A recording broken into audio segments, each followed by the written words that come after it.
Alright guys, so got the moto track dialed in a little bit.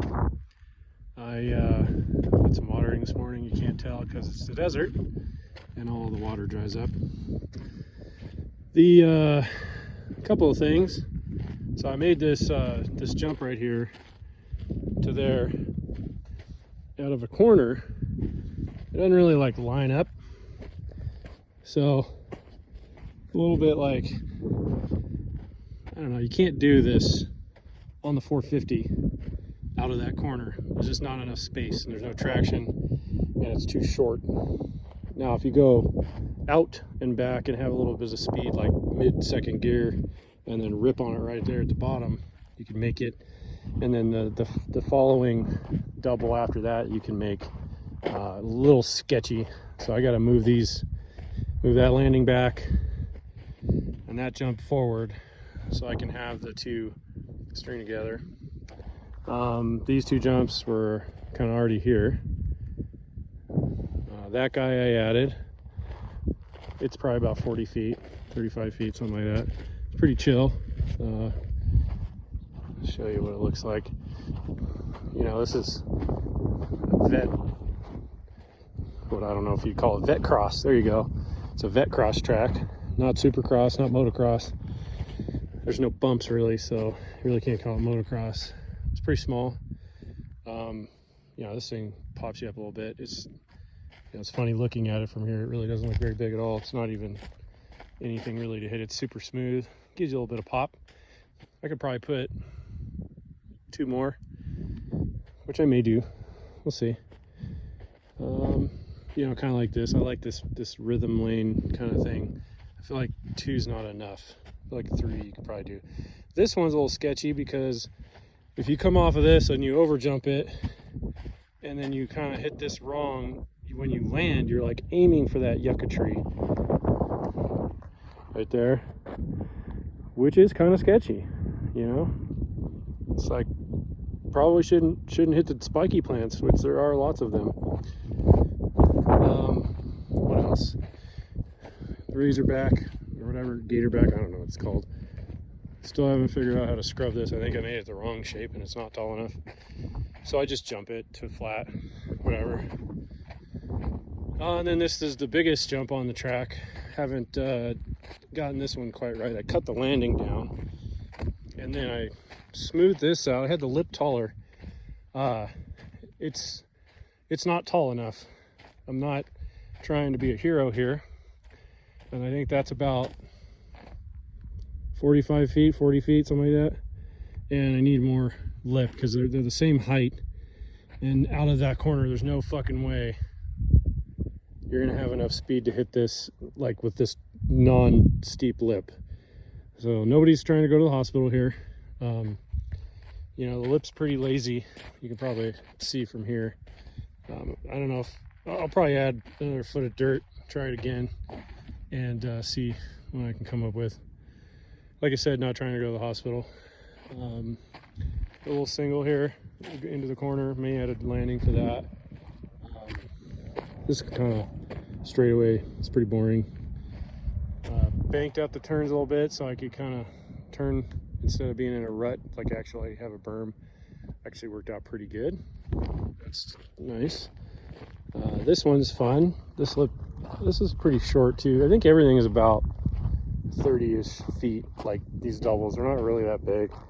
They're all like lazy second gear, like low second gear jumps, nothing crazy. So it's like really safe, and you can't, you know, if you don't jump it like you're, I don't know how you couldn't not, like you almost have to like try not to jump it because they're so small. Probably fun on a pit bike. Have to get the boys over here, check it out. This one has been a bitch. So let's see what we got here. Well, let me talk about this one first. So this was a single I had made, kind of going into this turn here. It has a rut in it, and I thought this was going to be easy, but I dug it down, you know, 8-10 inches into the dirt or into the ground, and it's got a pretty poppy lip on it, and yeah, it was the same speed as all the other ones. The reason I picked this space because I knew those two that were the first two that were I put in were about the length from like the end of the bucket to the Gannon, and I knew that those are going to be safe enough to where, you know, if I hit it wrong and I come out of the corner stupid, I'm not going to die. So it's proven to be true. But it's funny how when you have two piles of dirt that are the same height and you're unsure of yourself, like how it kind of psychs you out.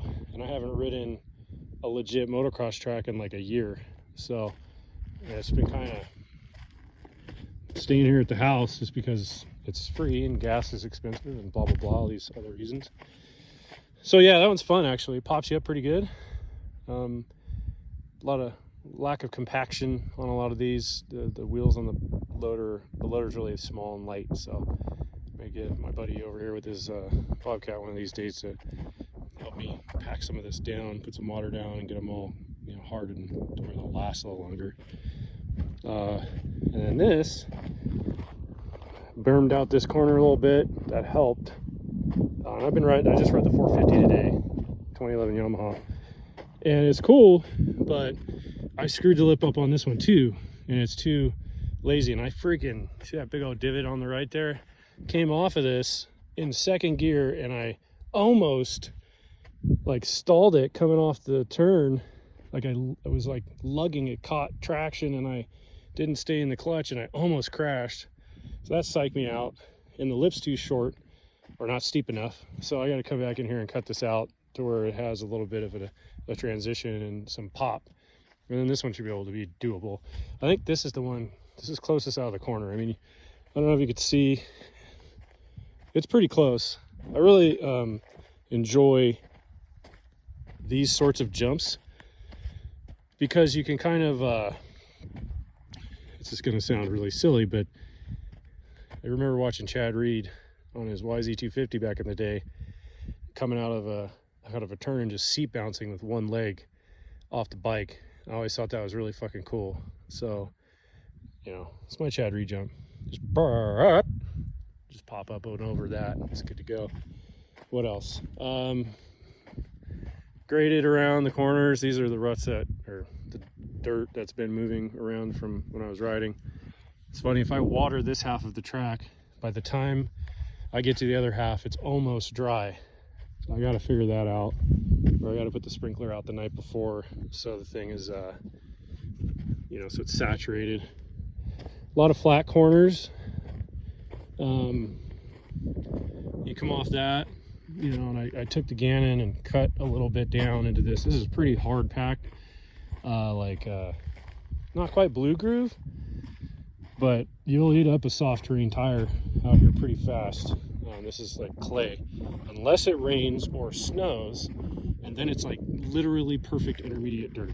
You cannot, it's unbelievable how good the dirt gets after an inch of snow. Like, I don't know that I've ever experienced that at a normal motocross track. Like the way that it just cuts in and it gets really kind of like loamy, and it's super fun to ride because you have this amazing traction. So waiting for the rain to come in, but yeah, just my little experiment, trying to get this thing to where it flows and is somewhat challenging and technical and fun without being dangerous.